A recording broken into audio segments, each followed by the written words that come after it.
Hey YouTube, how's everybody doing tonight? Just thought I would go ahead and make this next video. I said that the next one I made, it was going to be like a highlight kind of introduction to my fish. And the first step is the first fish that we owned. She came to us in June, in like the first week of June. She was actually a surprise gift, literally. Like, a relative showed up on the porch and had a goldfish in a bowl, and here, this is for the baby. So yeah, that is why I said in one of my first videos that she was unplanned, unintentioned, and at first unwelcome. But we've grown to love her, and she's just so sweet. She was I don't know how old exactly she was when she came to us. I know she was younger. She was about the size of this white one. But, yeah, so the span of June to present day, this is how she's grown. And I first had her, like I said, she came in a goldfish bowl. And I knew that wasn't good for her. So, I don't think any fish should be in a bowl, not even a betta, but I did start doing a bunch of research and YouTubing and things like that, and Googling about care and water quality and parameters and tank size and all that great stuff, and didn't do enough because I just hurried up and went and got like a 10-gallon from Petco, but then had that for a month before I was like, okay, you know what, maybe the 20-gallon is best, because I was doing like water changes 3 times a week, and I think a little bit in the beginning too. I was overfeeding because I just wasn't sure. Like, she begged all the time, and I didn't realize that was just goldfish's nature. So her name is Totoro. I'm sorry, I forgot to mention that. Totoro. My daughter named her because of a character from a Japanese children's movie called My Friend Totoro. And then also because she had heard this name, and another child that she was familiar with had named her pet after that movie as well. And so it was just stuck in her head at the time. So over many, many days of asking if that's, you know, are you sure you want to name her Totoro? That's what she went with, and that's what we've stuck with. So this is our friend Totoro. She is an orange fantail, and she is female.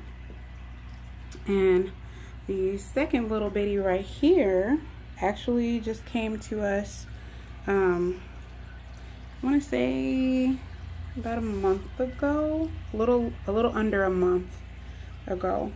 My daughter's grandfather is a firm believer that nothing alive should ever be kept alone, and he kept seeing pictures of, you know, Totoro in the tank, or videos of her in the tank by herself, and just like, you should get you should get another fish, you should get another fish. And I hadn't informed him of all the research that I had done, as far as it being like 20 gallons per fish, and then, you know, 10 gallon or another 20 gallons for the next fish.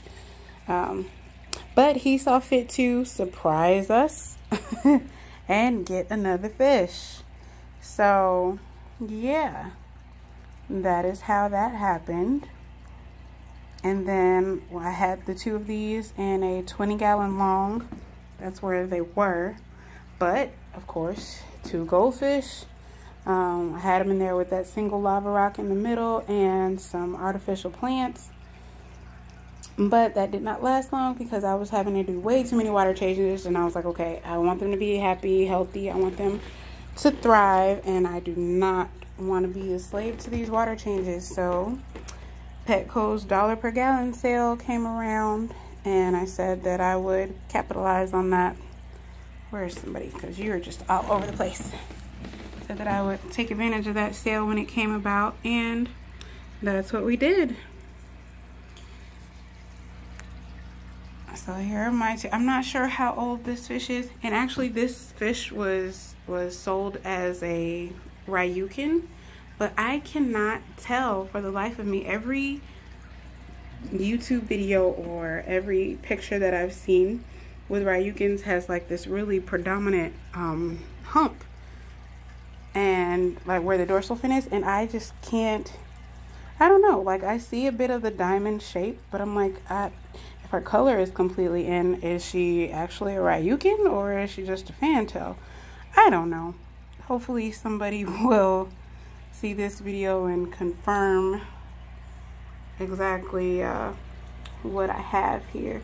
But she's beautiful nonetheless, and we quarantined her, and oh my gosh, it was so crazy. So my dad actually showed up with this fish, like I said, but I had done all this research and he hadn't. Apparently he keeps fish, he's kept fish for a long time, but of course he does it his way, and he didn't quarantine this fish at all. He just plopped it in the tank with the fish that we already had with Totoro. And so when I came home and saw it, I freaked. I hurried up and got an empty storage bin that I had that was like 16 gallon or so, and got an air stone, or you know, hooked up the extra tubing and whatnot, and split the air supply and just did that. So I had to do like a quick, like serious, and then I did like 100% water change on the 20 gallon long that Totoro was in, and had to go get like aquarium salt so that I could, you know, give them both a dose of it, because I didn't know where this fish came from. I didn't want to do any damage to this little one here. So yeah, it was a little stressful moment, but we got through it. And she was added to the situation, to the tank, right in time to get this 55. I think they were in the 20 gallon together for like 2 weeks. So yeah, that's it. Like I said, if anybody can tell me for sure whether or not this is a Ryukin, let me know. I mean, I won't care either way. I just want to know. But they're happy, they're healthy. Yeah, this is a 55 gallon, and my daughter does want one more. I said one more would be like the absolute limit, and after that we're not getting any more. So yeah, I think we're gonna get a calico fantail, and she wants to name it Sprinkles. So that's gonna be my task over Thanksgiving break. That's it for tonight, you guys. This video is the longest that I've ever done, so I'm sorry if I was rambling or anything like that. I don't have like notes or anything. I'm new to this. I'm just winging it, sharing with you guys a little bit of my home and my little water babies. Hope everybody is staying safe out there. All right, have a great night. Bye, YouTube. Talk to you next time.